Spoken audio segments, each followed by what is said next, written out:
बिहार विधानसभा चुनाव 2025 में भोजपुरी के पावर स्टार पवन सिंह ने जमकर मेहनत की थी, जिसका परिणाम आने वाले दिनों में पार्टी उन्हें देने जा रही है। दरअसल अब खबर ये है कि पवन सिंह को राज्यसभा भेजने की फिराक में बीजेपी लगी हुई है। अप्रैल में राज्यसभा की 5 सीटें खाली होनी है और इन्हीं सीटों को लेकर एनडीए खेमे में राजनीति अब तेज हो गई है। सत्ता पक्ष की कोशिश है कि एक भी सीट महागठबंधन के खाते में ना जाए और सभी 5 सीटों पर एनडीए के उम्मीदवार जीत दर्ज करें।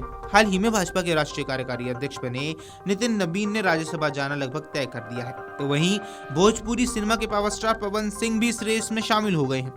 आपको बता दें, बिहार विधानसभा चुनाव 2025 में एनडीए की प्रचंड जीत हुई है।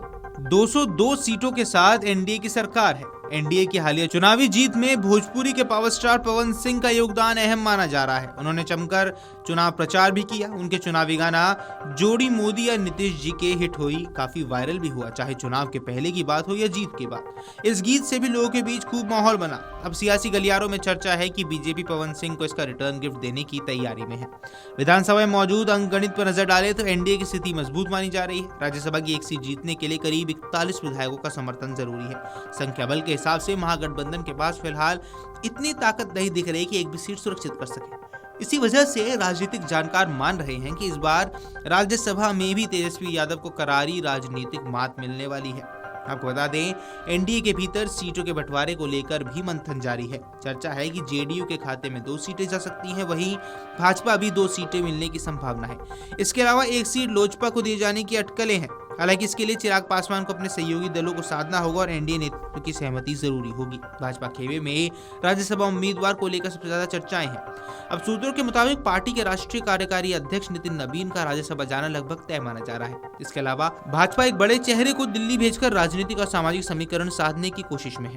इसी कड़ी में भोजपुरी सिनेमा और राजनीति में सक्रिय पवन सिंह का नाम भी चल रहा है। माना जा रहा है कि पवन सिंह को राज्यसभा लेकर भाजपा पूर्वांचल युवाओं और भोजपुरी भाषी वोटरों को बड़ा संदेश देना चाहती है।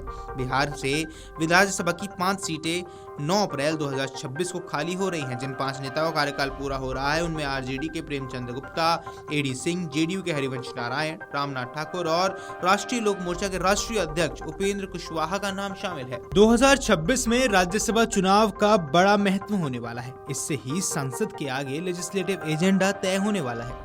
2026 में जिन दिग्गज नेताओं का कार्यकाल खत्म हो रहा है उनमें कांग्रेस अध्यक्ष मल्लिकार्जुन खड़गे, पूर्व प्रधानमंत्री एचडी देवेगौड़ा, दिग्विजय सिंह, शरद पवार और केंद्रीय मंत्री हरदीप सिंह पुरी, बीएल वर्मा, रवनीत सिंह बिट्टू और जॉर्ज कुरियन शामिल हैं। यह अभी नहीं कहा जा सकता कि इनमें से कितने नेताओं की सदन में वापसी होगी और कितनों की जगह नए चेहरे लेंगे।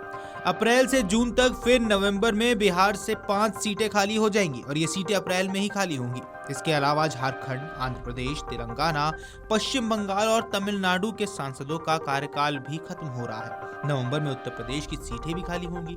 इसके अलावा मध्य प्रदेश, असम, अरुणाचल प्रदेश, मेघालय, मणिपुर, मिजोरम, उत्तराखंड, हिमाचल प्रदेश, राजस्थान और छत्तीसगढ़ की भी कई सीटें अब खाली होने वाली हैं। फिलहाल राज्यसभा में एनडीए की 129 सीटें हैं, वहीं विपक्षी दलों के केवल 78 सांसद राज्यसभा में हैं। अगर आप ये वीडियो YouTube पर देख रहे हैं तो हमारे चैनल को सब्सक्राइब कर बेल आइकन दबाएं और Facebook पर देख रहे हैं तो हमारे पेज को लाइक करें।